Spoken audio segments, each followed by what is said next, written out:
Yo, what's happening? It's your boy Surfboard. Welcome to Surfboard Sunday. What's happening? Last week I gave y'all fashion faux pas, like the don'ts.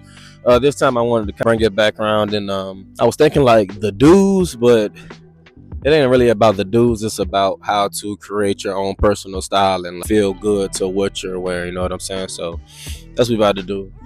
Let's get into it. Okay, y'all. I think first and foremost is definitely what's important is like understanding like a lifestyle in a sense. What do you do for work? What do you do on an everyday basis? What type of fields are you in? Are you corporate? Are you an entrepreneur? Are you into the outdoors? So I think it's very smart to start with what do you do on a daily basis, or if you're like a multifaceted person who does a numerous amount of different activities, then maybe you're a type of person who has a numerous different amount of style. So I think that's first, you know what I'm saying? Because at that point we're getting into a styling and function thing, because it's like you want to identify what you do and then you want to like look good doing it, you know what I'm saying? So I think that's first. Second, I probably say like style inspirations, bro. That's probably the most important, you know what I'm saying? Like even people now, these tastemakers in a sense, everybody draws inspiration from somewhere, bro. Nothing is new under the sun. That's probably the realest statement ever. You know what I'm saying? Like, don't ever think that somebody just got it all figured out and they didn't get this inspiration from somewhere, etc. You know, no, that's not the case. Now you do have people who are like pioneers and tastemakers out here, people who are comfortable with stepping outside of the box, ignoring the rules. Those are the ones who usually push us forward, you know what I'm saying, in any aspect of life, but they too draw inspiration. So don't ever like look at being inspired as a slight. That's not a slight, bro. It's human nature.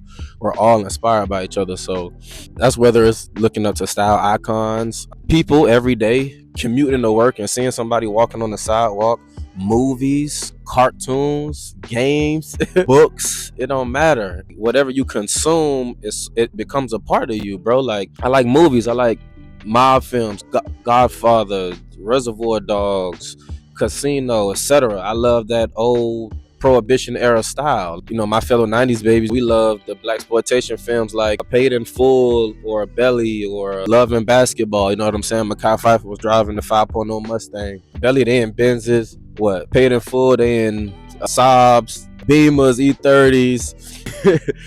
On BBS, it's like we Tony Scarface. I love the Porsches, 70s, 80s, Miami style. We all draw inspiration from somewhere, so that's very important. Gracious day. Something I think that is very important and integral to ultimately building that wardrobe you want and identifying your own personal style is experimenting and trying out different looks. You know, trends come, trends go, but you kind of want to like, okay, I tried this out. Now, ultimately, you're gonna pick and choose the little pieces from everything you used to experiment on or try out, and then ultimately, it's gonna take you to your ultimate wardrobe that you want. There's nothing wrong with experimenting and trying new things, but ultimately, it's about trying it out and seeing what sticks with you. And everything else that you saw was just a phase in your life, you confidently let it go. You know what I'm saying? I have things that's come and gone. I have different shades that were, oh, they were cool for the moment. I like that shape.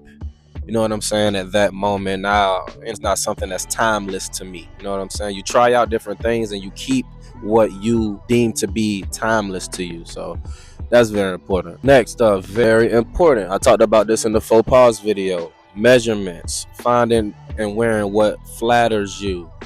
It don't matter if you got on an outfit from Ross, Marshalls, TJ Maxx. If that thing fits you well, it's your right measurements, your right proportions, you swagging that shit. How you supposed to be swagging it? You fly. And can't nobody tell you ain't fly. What are we talking about here? You know what I'm saying? It don't matter what you got on, bro. If that thing not fitting you how it's supposed to, and it's unflattering to your body type or how you really should look and wearing the right sizes, it ain't gonna work, man. So that's very important, man. You know what I'm saying? Understanding your proportions and your measurements. You cooked. If not, yeah, I kind of had tapped into this already, but back to the trend thing. It's just being selective with trends. You never want to deep dive all in on trends. 8 times out of 10, trends become dated. And if you pop out in 2030 with that trend that happened back in 2022 and it didn't stand the test of time, except you're like going to look dated. You have particular shades that be trending crazy at one point, like Loewe's or LV Millionaires, or what Lotto say, you ain't gonna catch on them shark boots because they burned them out. That's how she feel. They dove too deep into that trend, and I was looking too oversaturated, and I was looking trendy. You know what I'm saying? It doesn't look unique anymore. So be selective with trends. Try to identify as ones you really like and you're really comfortable with, and that are more so timeless than trendy. You know what I'm saying? Next up, piggybacking off of trends, what I was saying earlier about experiment and trying new things, make sure you're open, right? I talked about this in my podcast with my boy Alex. Be a firm believer of the present too. We love retro stuff. We love vintage, right? We love old things because it's easy to like old things. Old things are comfortable, especially if it's something old that, how can I say this, was stamped in the time of timelessness, or whether it's fashion or business, like it could be anything, but like we love old things because it's comfortable. See, embracing that new takes risk taking and stepping outside of the box. That's where the pioneers come out. That's where the tastemakers come out. You know what I'm saying? It's about the new and stamping that new thing as a now timeless topic or subject or wherever it may be.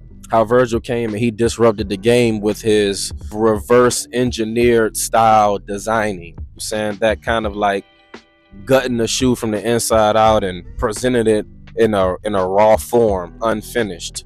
We can confirm, I don't know, there's some real designer heads out here that be really knowing their shit. I mean, from that standpoint, especially in designing a sneaker, etc., ain't nobody really did that. Or let me present this to you in a sort of a raw, unfinished form and call it a final product. And Virgil had mixed reviews when he first did drop the Nike 10, but ultimately, of course, everybody loved it. I'm saying them shoes reselling for thousands of dollars. But after that, you see Nike just for general release stuff dropping out stuff similar to Virgil's design concepts. That was believing in the present. That was staying open to evolution. That's what that is. So I'm gonna repeat, if we don't have none of that, we're not gonna progress at all. So it's cool to love vintage, which I love vintage, but it's important to be a believer of the present as well. I think that ultimately will lead you to identifying your personal style, building your capsule wardrobe in a sense. You know what I'm saying?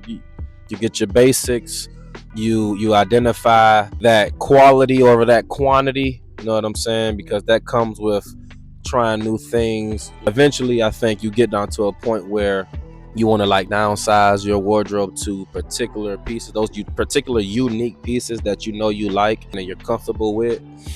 That only comes with trial and error. And don't let nobody persuade you to think otherwise. You can name any fashion pioneer out here. They went through multiple different styles in their life up until they're old. Everybody is going through multiple different styles in their life, and you know what? That's just what it's about, bro. You know what I'm saying? And ultimately you come to that pinnacle point in your life where you're comfortable. You know what I'm saying? You don't care about rules. You don't care about trends. You don't care about what's hot, what's not. You're comfortable in what you have because you put in the time and the work to get there, and you're confident now. So that's the pinnacle to me. So, no, it's funny. I think about how Ye was in that what was it, Life of Pablo era, when he was coming out looking like basic. I don't want to say basic, but like he just got out of bed or something, like sweats and a bomber, or you know what I'm saying. He made the comfortable Yeezy shoes with Adidas, etc. It's like I had saw something and I found out that Ye got his whole swag from Shia LaBeouf. Shia said Ye came in his house and raided his whole closet and took everything. Because if you think about it, that's always been Shia's style. That kind of like bummy, relaxed, you know what I'm saying? Look like somebody who really don't got nothing going on. That was always Shia's style if you think about it. And then Ye got on the wave and put his own twist to it or whatever, did whatever he wanted with it. But people don't even know he got that from Shia. And you would think that's somebody who creates their own wave at all times. No, I just say that to say that. Everybody is inspired by somebody, bro. Don't get it twisted. Fit check. Classic green forest, man. Oh my god. My favorite forest, man. These are legendary. I think 2004. Love them. They got some yellowing on them, just how I like them. Soles are separated too. I had to have them prepared, but I love these. Trinidad, James, Dad socks, vintage Russell sweats, painter sweats, twofold, like the 80s, I think. This the Yeezy black hoodie, one of the ones for $20. Can't beat it for $20. It fits well, feels good. You know what I'm saying? Whatever. Big Jacob, off-white frames. Can't buy respect hat. Oakley book bag. I don't know. iPad. I don't know. Let me stop playing. Yeah, man. So that'll wrap it up, y'all. Appreciate y'all. It's getting dark as hell. I hope my damn camera quality is still good. I'll be back. It's been another episode of Surfboard Sunday. Peace out. I got some guests hitting the door. I'm about to ride out. Holla.